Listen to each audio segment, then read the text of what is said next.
Good evening.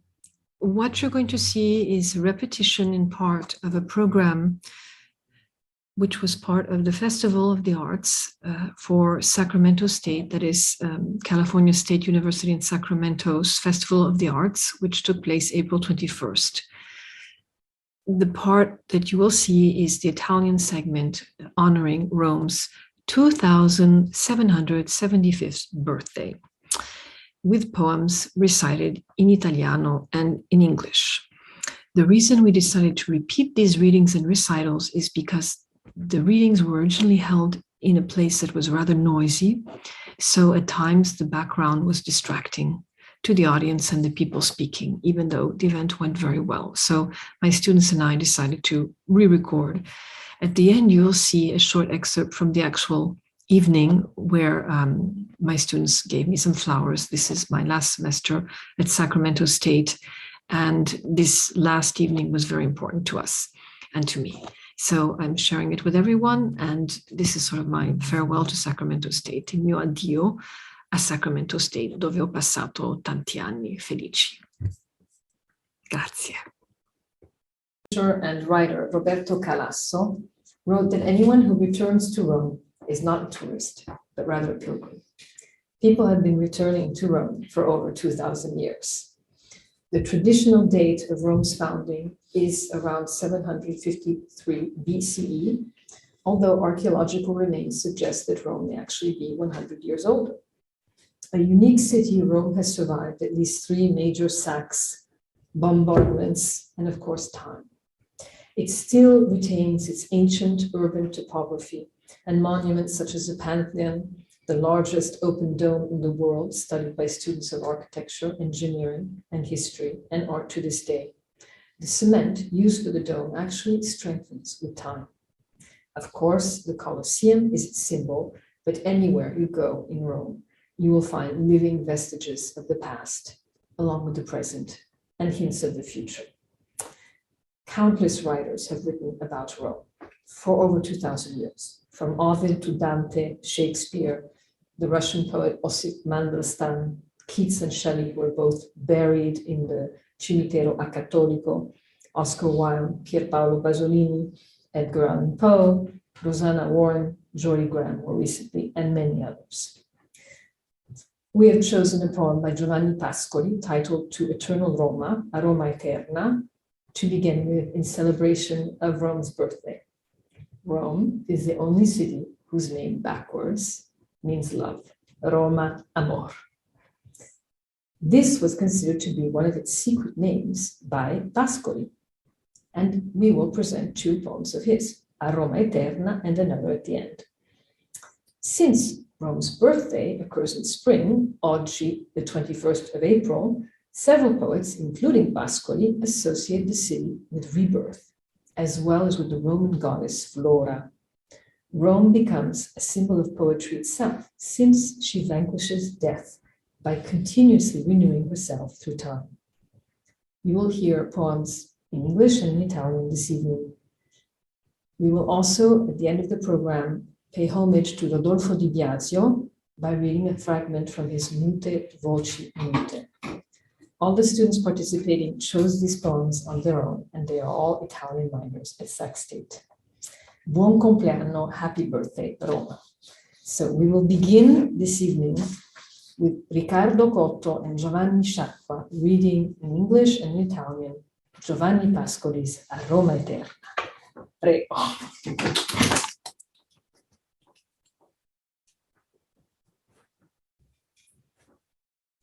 To Eternal Roma by Giovanni Pascoli. Eternal spirit, eternal force, O Roma, after all the bloodshed, the long oblivion, the fierce clamor, and the pale silence, and so many collapses, so many flames ignited by all the winds. With your foot, you tread upon your own ashes, your own ruins. Ever taller, you celebrate the greatest of your triumphs. You vanquish death. Having rightfully summoned all nations, now you still appear in the flower of youth, wonderfully like Pallas, you are defended by the flash of armor and the sword. hanging over the world, the lamp from which all peoples lit their own lamps, the one that breaks the shadows. Mighty Roma, your lamp of life surpasses time. Grazie.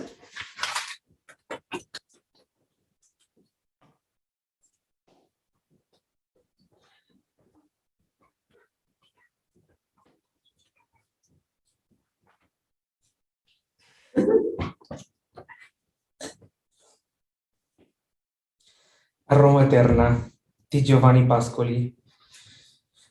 Spirito eterno, eterna forza, o Roma, dopo il gran sangue, dopo l'oblio lungo, e il fragor fiero, il pallido silenzio, e tanti crolli e tante fiamme accese, da tutti i venti, tu col piede calcando, le tue ceneri, tu le tue macerie, sempre più alta, celebri il più grande dei tuoi trionfi, che la morte hai vinta. Tu, in faccia a tutti i popoli che a parte chiamasti del tuo diritto, ora apparisci nel primo fior di giovanezza ancora, meravigliosa, simile a Palante, difesa intorno del fugor dell'armi e con la spada, e pende sopra il mondo quella il cui lume accesserò le genti, tutte il lor lume, quella che noi rompe l'ombra. O Roma possente, la possente, tua più che il tempo, lampada di vita.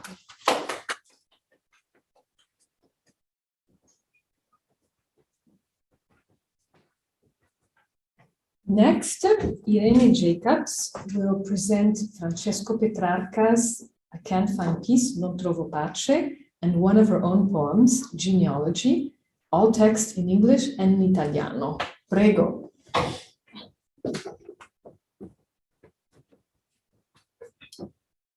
Francesco Petrarca, often anglicized as Petrarch, was born in Tuscany and is referred to as one of the greatest poets of early Renaissance Italy.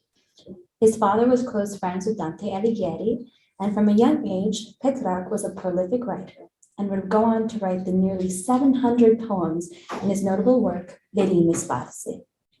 In his life, he would become one of the most imitated poets of all time. One of his favorite styles was one that is now known as the Petrarchan sonnet, which is a 14-line poem written in classic 11-syllable line indicasyllable, with frequent use of metaphor and simile, and deep contrasts such as those in the upcoming poem. Pace e guerra, war and peace, ardo e ghiaccio, fire and ice, apre e serra, open and close, morte e vita, life and death. He wrote many of these poems in his lifetime, including the sonnet Pace non trovo, which I will read now.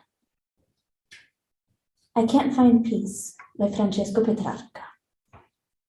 I can't find peace, and I can't declare war, and I fear and hope.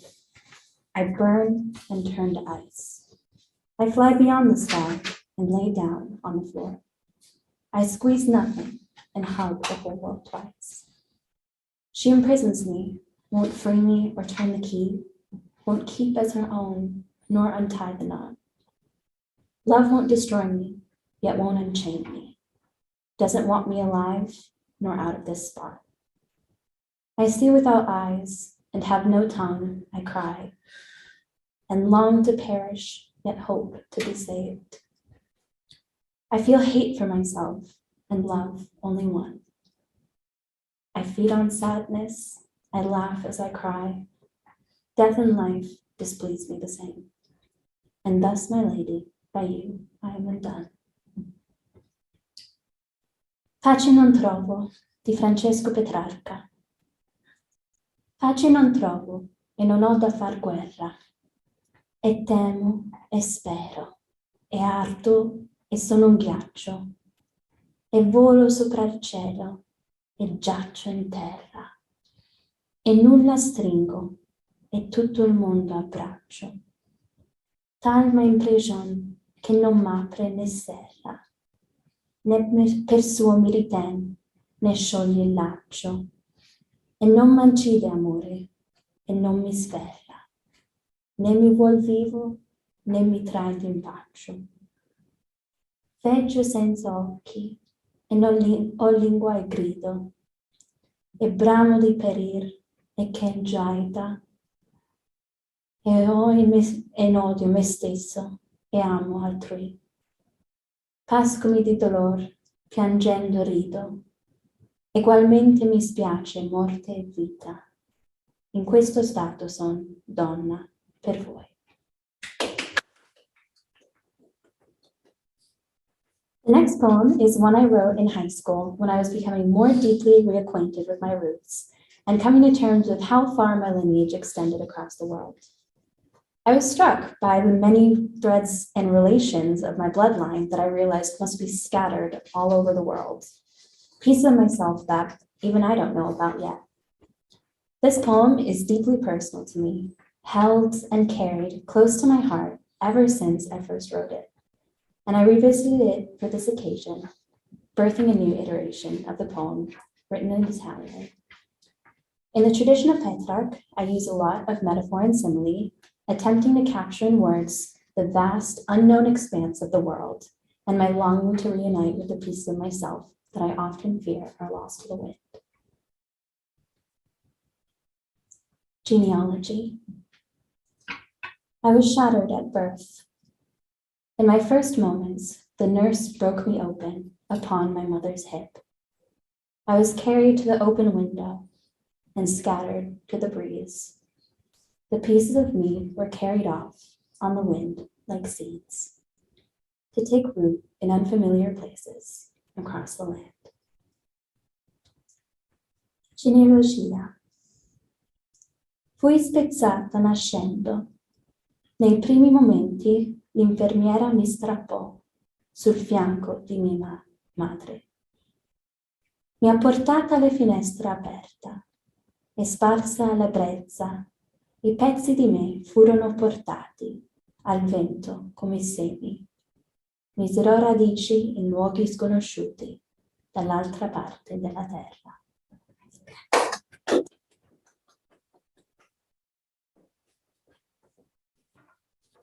Next, from Petrarch and Irene Jacobs, we will go to Ugo Foscolo, presented by Ricardo Coto. Ricardo, prego.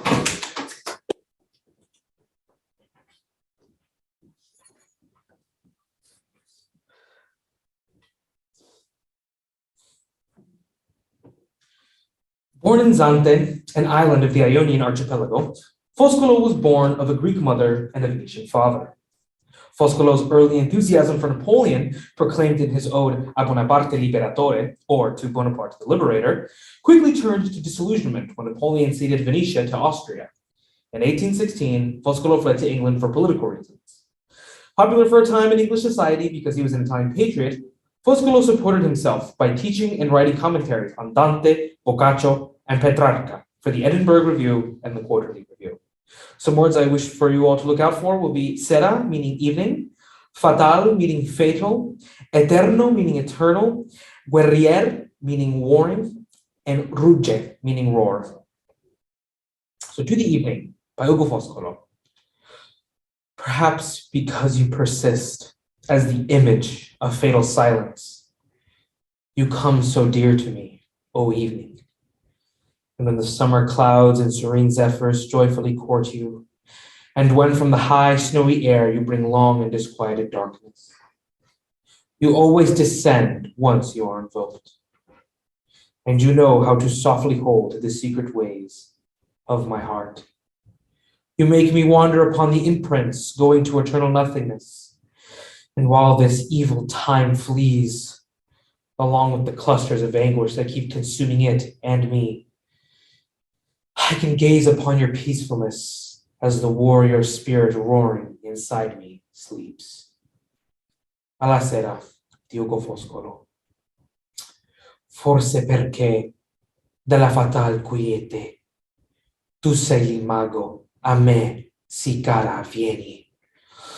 Oh sera, e quando ti corteggia il liete, le nube estive e i zefiri sereni, e quando dal nevoso aire inquiete, tenebre e lunghe all'universo meni, sempre scendi invocata e le segrete vie del mio cor suavemente tieni. Vagar mi fai con miei pensier sull'orme che vanno al nulla eterno e intanto fugge. Questo è il tempo e va con lui le torme delle cure onde meco egli si strugge. E mentre io guardo la tua pace, dorme quello spirito guerrier che entro mi rugge.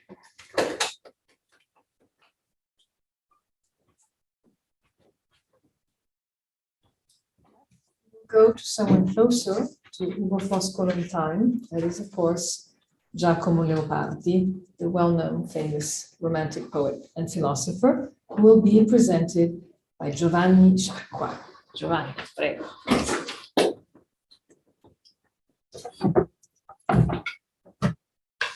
So tonight I'm going to be reading To the Moon by Giacomo Leopardi. But before I do that, I want to give a little bit of history about him. Leopardi was born in 1798 in Marche, which is in eastern Italy. And he belonged to the Counts of Leopardi, and this family owned property, but more specifically an estate. The family was on a strict budget due to the father's gambling debts, but after paying off this debt, they were able to manage the estate much, much better. They were able to focus on books, which was an important value to Giacomo and his father. Giacomo grew up with one of the best libraries in Italy at that time. He studied Greek and Latin, and he wrote wonderful poems, such as complete poetry titled I Canti, letter of philosophical dialogues, Operette morali, essays and dialogues, and Lo Zibaldone, an intellectual literary notebook composed of 4,000 pages. But tonight, I'm going to be reading something a little bit more bittersweet. But before I do that, I want to give you a couple keywords to remember. So words like rimembrar, ramento, memoria all have to do with memory, and luna meaning moon. To the Moon by Giacomo Leopardi. Oh, beautiful moon, as I remember that a year has turned over this hill, I come here full of anguish and gaze upon you. And you were hanging still on that forest. Since then, you light everything up. But hazy and trembling of tears that rose on my eyelashes, through my eyes, your face appeared.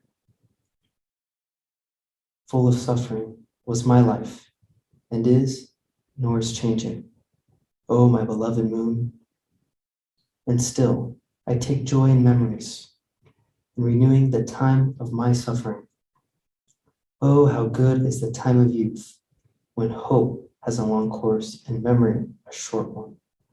The remembrance of past things, even though sad, and though the ache still endures.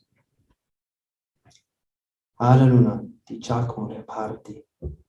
Oh, graziosa luna, io mi rammento che, orvolge il nano sopra questo colle, io venia pien di angoscia a rimerarti, e tu pendevi allora su quella selva, sì come fai che tutta la rischiari, ma nebuloso e tremolo del pianto che mi sorgea sul ciglio alle mie luci, il tuo volto apparia che travagliosa era mia vita, e te ne cage stile, oh mia diletta luna, eppur mi giova la ricordanza, il nombrare le date del mio dolore.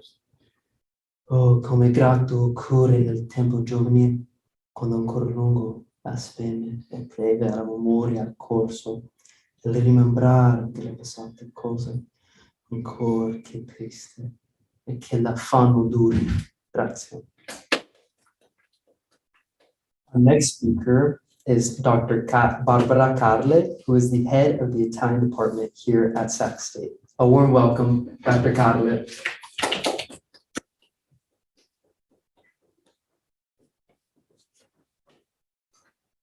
I'm going to return to Giovanni Pascoli. I'm going to read to you a translation of L'ora di barca and then recite the Italian original of L'ora di barca, which of course means the hour of Barca, which is a town in Tuscany near Lucca.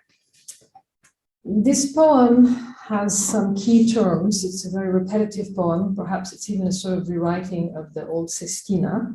It's 7 stanzas of 6 lines. And of course, the word hour, ora, and suona, ring, or squilla, sounds. These are types of words that repeat throughout the poem. You can perhaps find equivalents in American and English literature. In American literature with Edgar Allan Poe's The Raven. And another thing which perhaps inspired Pascoli are the devotions upon emergent occasions by John Donne. Meditation 17, which begins with an epigraph, Nunc lento sonitu dicunt morieris. Now this bell, tolling softly for another, says to me, thou must die. So perhaps Pascoli read these devotions by John Donne. We don't know. So this is the English version of L'ora di Barca, the hour of Barca.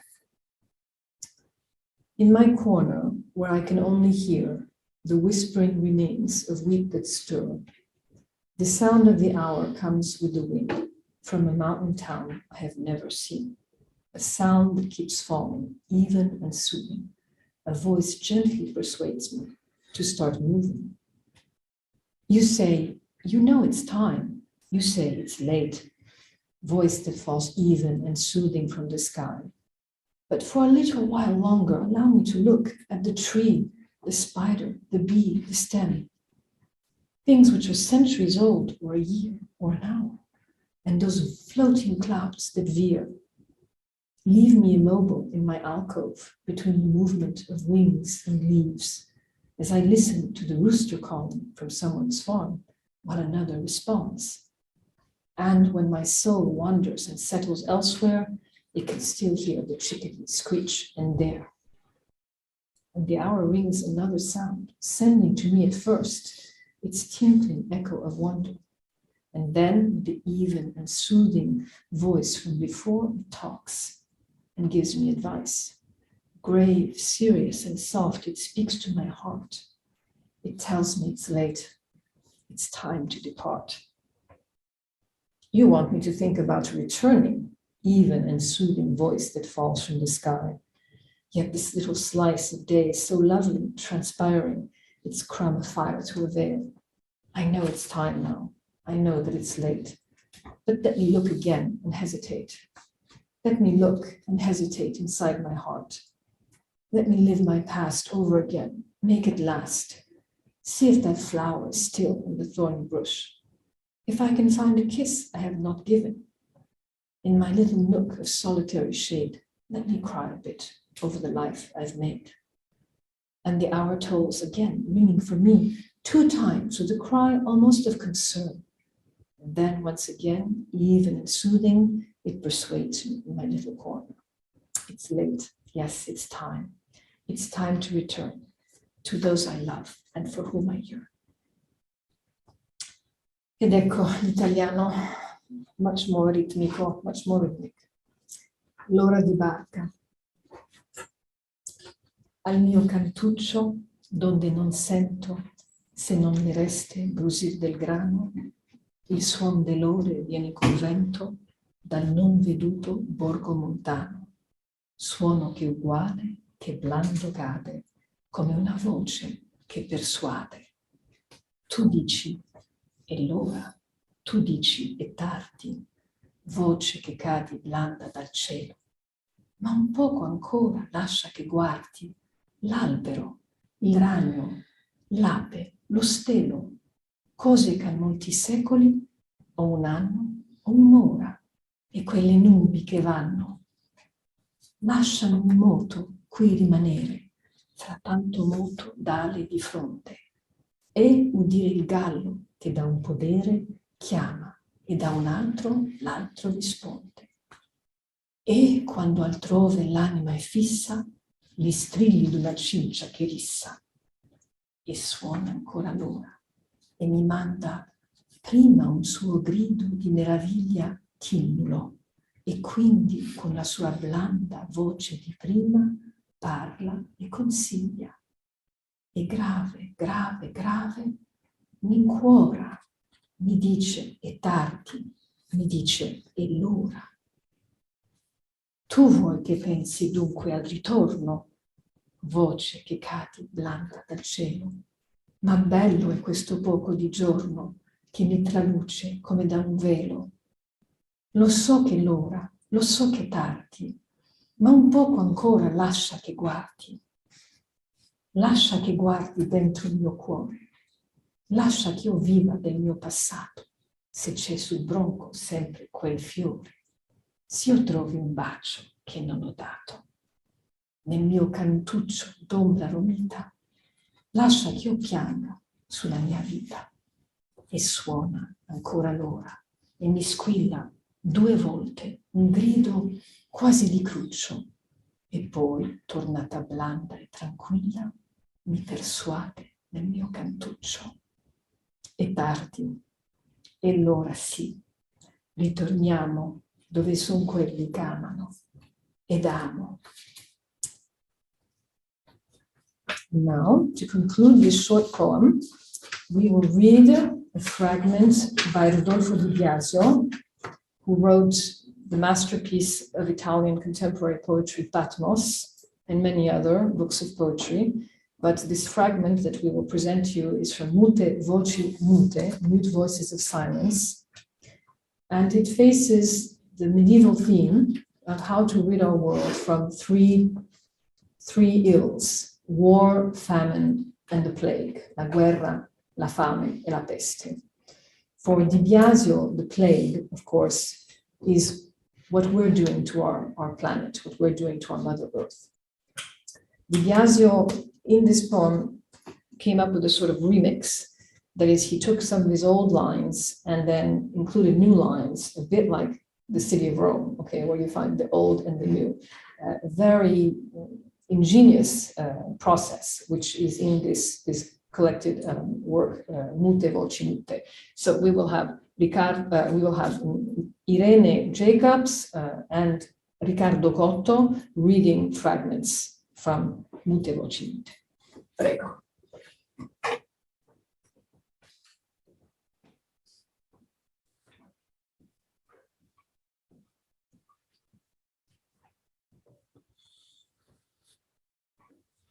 The Plague by Rodolfo di Biasio. The plague is in the soul, lurks there, digs festering gorges, opens in uncertain time. Nor does the word of deliverance arrive on cue. We've been plague spreaders of ourselves. We inhabit an earth where the wind blows plastic. A ferrous dust in a dark sky, and gusts sadden the cluster pines.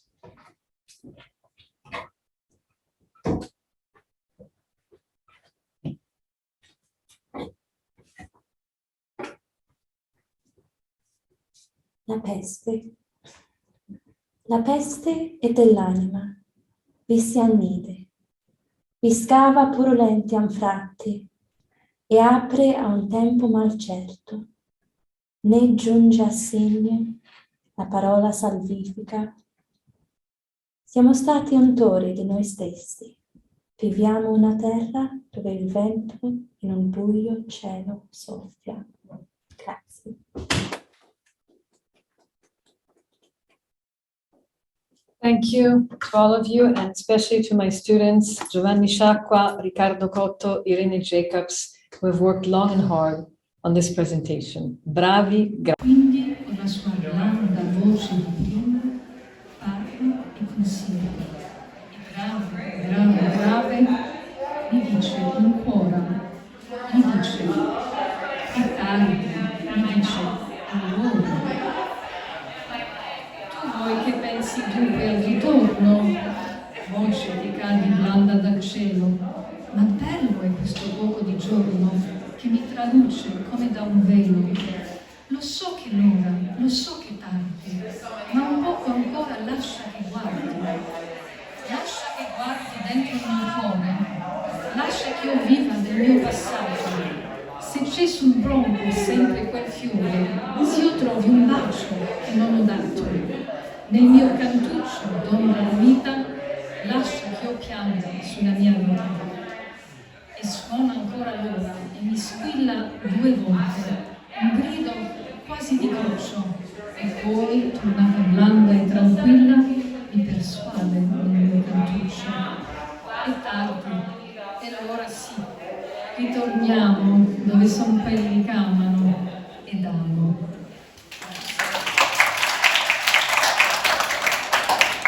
Now, to conclude this short program, we will pay homage to an Italian poet, novelist, critic, Rodolfo di Biasio, who passed away in November. I worked many years with him and continue to work with his family. He wrote many things, but in 2017 he wrote a booklet called Mute Voce Mute, Mute Voices of Silence, which takes up the medieval theme of how we rid our world of famine, war, and plague. For Di Biasio, plague is what we're doing to the planet. It's how that's the plague, poison, and how we're spreading it throughout our planet. So we have 2 of our minors who read a fragment from this Mute Voce Mute, which is a sort of, by the way, remix of some of Di Biasio's older lines with new ones. So it's almost like the city of Rome, taking the old and the new, which is one of the reasons why we chose this fragment. So, prego.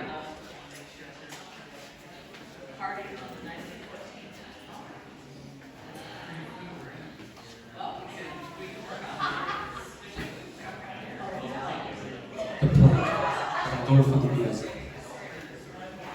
The plague is in the soul, lurks there, digs, festering gorges, opens an uncertain time, nor does the word of deliverance arrive on cue.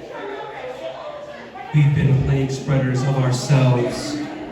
We inhabit an earth where the wind blows plastic, a ferrous dust in a dark sky, and gusts sadden the cluster pines.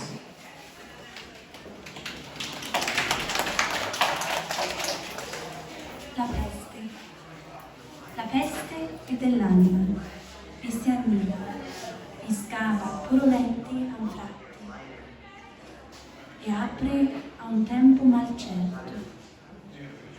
Né giunge a segno la parola salvifica. Siamo stati untori di noi stessi. Viviamo una terra dove il vento in un buio cielo soffia.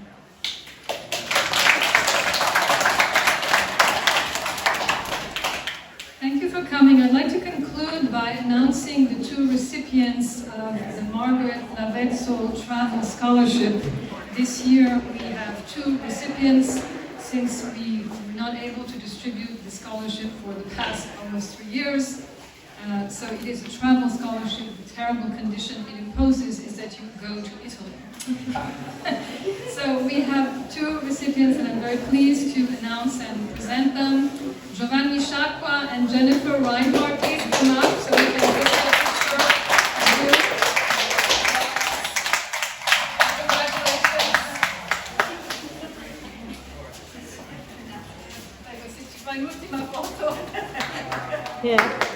you. Congratulations.